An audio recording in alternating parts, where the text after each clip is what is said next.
I am the Tofu Golem. Please enjoy the video. You start by confirming hitch and coupler compatibility because mismatches cause unsafe towing. Drive slowly to line up center. Once positioned, lower the trailer jack until the coupler almost seats over the ball. Lock the coupler latch and visually verify 1/2 seating clearance, then snap the safety pin.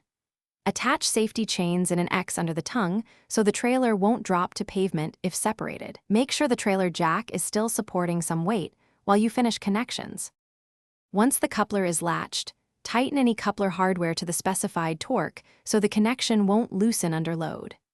Next, plug the trailer's electrical connector into the vehicle socket and make the ground connection solid, because poor ground causes intermittent lighting and ABS faults.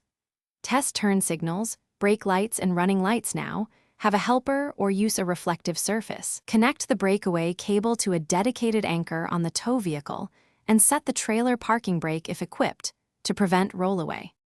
You finish by fully raising and stowing the tongue jack so it won't strike the ground while driving, and remove wheel chocks.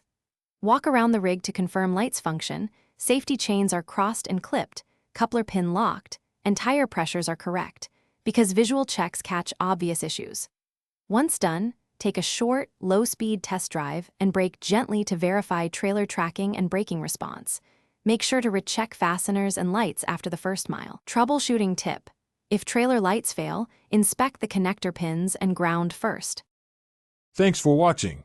Consider subscribing if we helped you today.